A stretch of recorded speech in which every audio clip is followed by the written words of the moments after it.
Did you know that there's a bunch of different ways to blend panels? Did you know there's not one conventional method that's gonna work for everything? On today's episode, we're gonna go over a couple of them, and I'm gonna use my two favorite to get this Challenger blended out. I can tell already that this color is a son of a bee, so I've already went ahead and I've tinted a little bit. I might have to tint as we go too, but this color is a big pain in the butt. This is a 2018 Dodge Challenger. The paint code is PRV. Okay, yeah, I know. I gotta finish wiping the car down. I'm in a big hurry trying to get out of here before 5. That's probably not gonna happen. So normally, people when they blend their quarter panels into a door, or a fender into a door, or a door into a door, they'd come out and they'd sling it, right? That's how all these old school painters, that's all they talk about is how they sling it and make it blend, right? Well, I'm gonna tell you right now, I have not been slinging my blends in probably about 5-6 years. The reason being is all that dry spray ends up where you don't want it. But my favorite technique is either a cross patch blend, where you go like this, or the one coming up. So a lot of guys will either half moon it, they call it, where they come in like this and they put a half moon on their car. And what that does too, some colors that works great on, okay? I'm not knocking anybody. A lot of people will do like a pyramid pattern. Well, they'll come in and they'll just put just enough up top and they'll start at the bottom. They'll bring it out, bring it a little bit closer in like this, and they'll come in like this, right? And that works great too. Like I said, there's no one fix all blend to make every blend work. It is all about experience. It's about making sure that the blend disappears, and that's all that matters. I don't care what kind of orientation you do with your blend coat. It just has to match. It just has to blend. It has to be invisible to the eye. So yeah, stick around to the middle, everybody, and I'll show you how I'm blending them lately. Okay, so I'm gonna go fire up the booth. We're gonna get this thing tacked off. First things first, we're gonna put sealer on this panel. That's gonna help everything flow out. The color's gonna match a lot better. First rule in blending something, if you're putting sealer on this panel, blend your sealer over here, okay? So we're just gonna kind of put our sealer on like this. You'll see in just a second, okay? I'm gonna go fire that booth up.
Well, that wasn't supposed to happen. Yeah, see those? Hose ran right into it. I'm not perfect. Anybody that says they are is a liar. So I was sitting here, I was painting this last night. So yeah, we're on day 2 of this. And I come up, and when I did, I wasn't paying attention, and the bottom of my hose ran right across the edge of my panel, right into my fresh sealer. It was the end of the day. I just decided to shut her down for the night. The beauty about this sealer is you got 72 hours to put base coat on it, so we don't have to resand the whole entire thing. But I do need to sand this out. So we're gonna go over that right now. Okay, so say you run into this issue and you have to sand something out on a panel. This sealer, even though it's sat all night, it's gonna clog your paper up. Okay, so what I'm doing here, I'm using 600 on a soft foam pad. I like to use that Norton Rotofoam, some old school stuff. And what I'll do is I'll sand with a wax and grease remover. So what this does is allows the paint not to ball up on your sandpaper and cause more issues. You can do this when it's fresh too, but last night I decided maybe it was just best that I just let it sit all night. So we're gonna come right down here. We're gonna find your little scratches. You probably can't see them on the camera, but we're gonna get these sanded right out.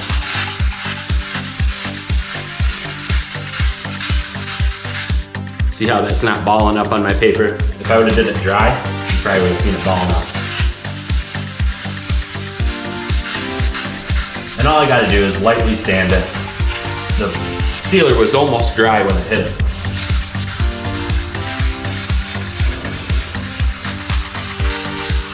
And last night I did come back in and I smashed one more coat just over that spot.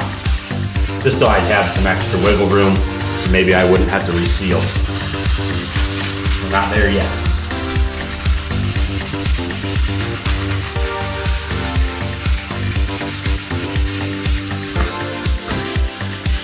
So yeah, I'm gonna get this sanded out. We're gonna be moving on to the next step. See you in a minute.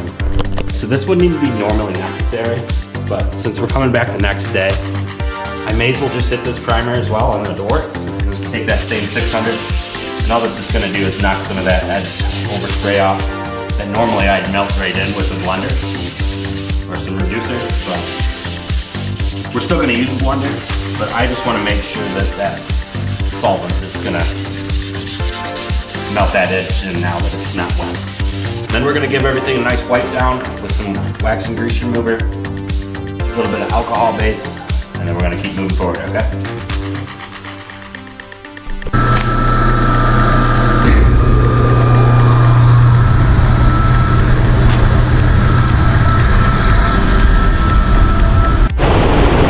Okay, just for dust purposes, just to make sure I didn't have any dust in my sealer, I did go ahead and stuff the rest of the panel with 800.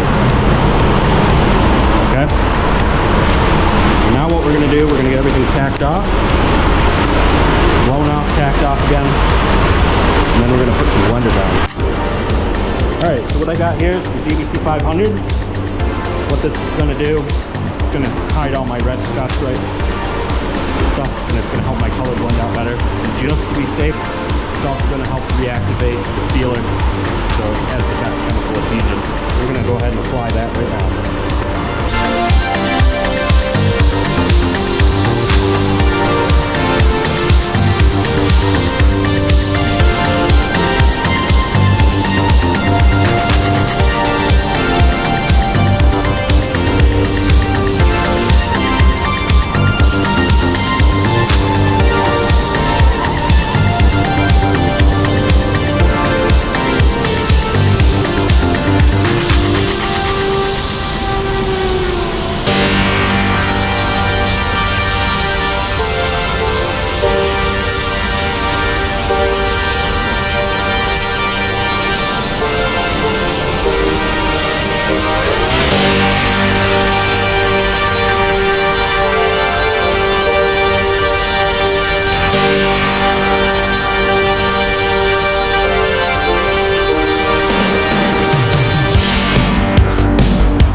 So what that did is give us a nice wet bed to blend into.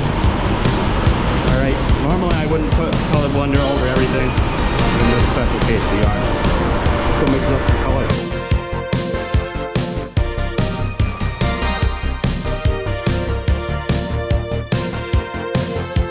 This is Chrysler PRV.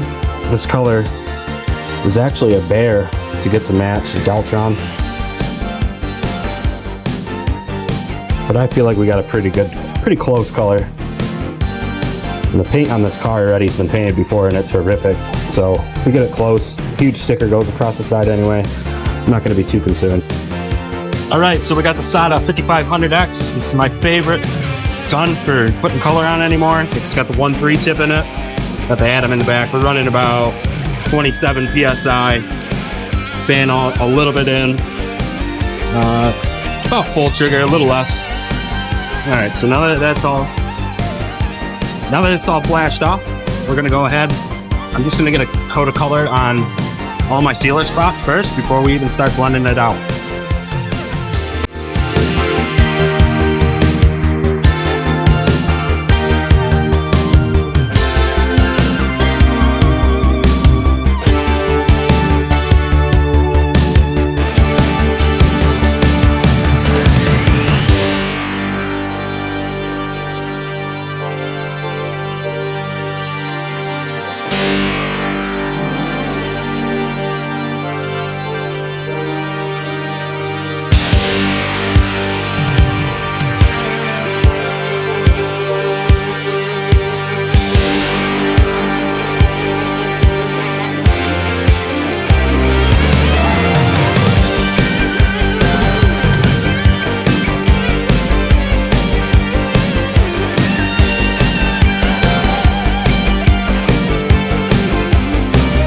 I'm gonna say that color is pretty damn close. Might be a tad bit redder, but I think we're gonna roll with it. Okay.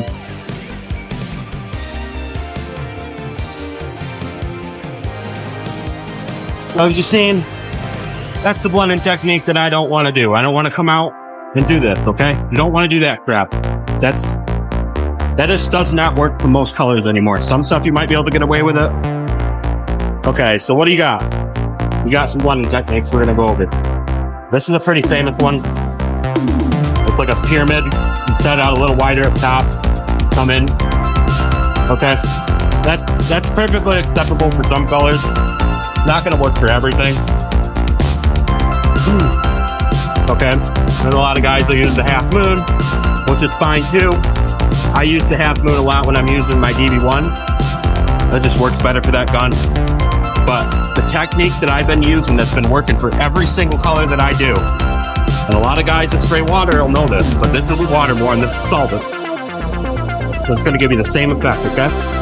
Make sure our cup's shaked up while our pearls aren't at the bottom. What we're gonna do, we're gonna come in like this, okay? I know this is unconventional, it's gonna feel weird, it's gonna feel wrong. What I'm gonna do is I'm just gonna spray that in. What that's gonna do is make that a flawless blend.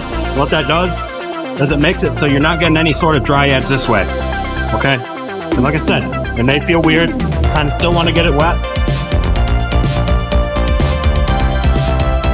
Bring your second coat out, okay? You just kind of just feather it out with your trigger. What that's going to do is that's going to give you the best possible result for a blend. Now, I'm gonna let this color dry down a little bit. We're gonna come in and check it out. We're gonna give it a quick tack. And we're gonna get probably one more coat of blend on it. We're gonna get a coat and a half of the rest of the thing and probably get ready to clear. Okay, so this color isn't gonna be perfect. And that's okay. So what I'm gonna do right here, feeling this, there's absolutely no overspray. Just going to show you guys, none of that tack rack right over that blend. There's no overspray, there's no resistance in that tack rack. That's what you want, that's what you're looking for.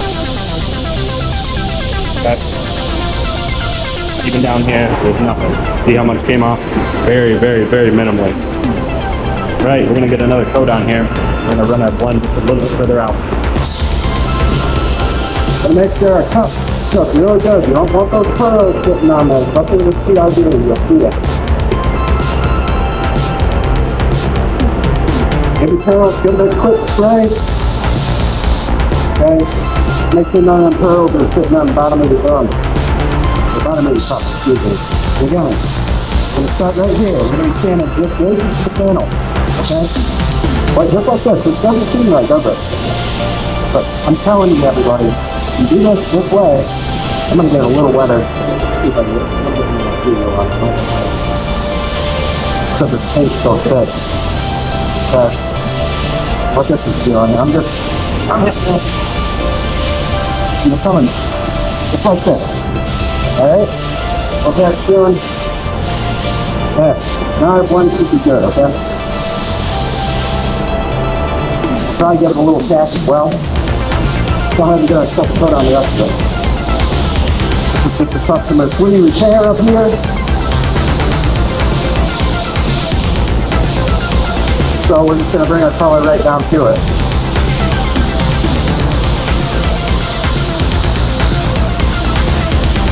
Now that is good. You might want to get done so you miss something. Worse.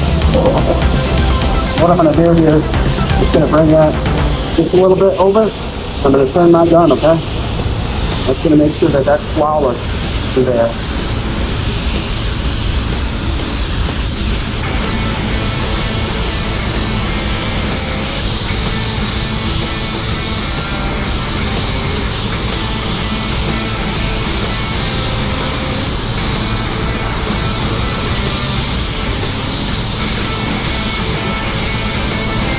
Getting that color semi-wet, you don't want it super wet.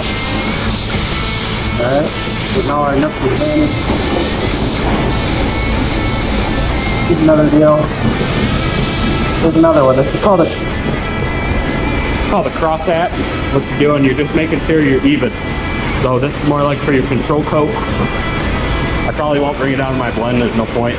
But just to make sure your metallics are laying evenly.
Alright, so what we're going to do, we're going to walk in here.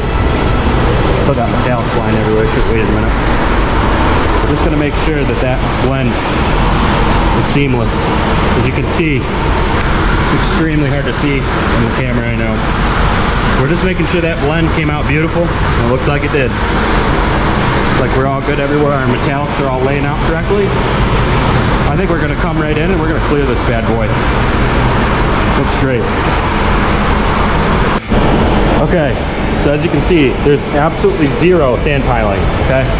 I know this color's a tad bit redder. It could have been a little bit bluer. We're gonna roll with it just for the simple fact of there's a huge giant sticker that goes across this thing, and I already tinted it a little bit. It's gonna work, okay? It's gonna look really good outside. Okay, so that caused zero sand piling. Coming this way, flicking our blend the opposite direction you think, the way you'd start. That's just how it is, everybody. That's the only way you're going to get zero sand piling. If not, you're going to be sand piling, and your blend's going to look like crap, okay? So, we're going to go ahead, we're about to get some clear on this bad boy. If you haven't yet, go hit that like button, go hit that subscribe button, and ring that notification bell, everybody, so you can see future videos. All right, see you in a little bit.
one coat of clear, everybody. Probably won't film it.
Man, that is a pretty much flawless blend, everybody.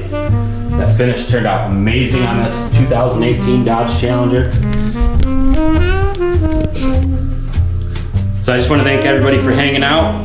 Hopefully everybody learned some of the most common blending techniques. Hopefully the one I showed you really helps you in the future if you're running into problems with your blends, everybody. But other than that, this has been Murder the Finish. We'll catch you on the next one.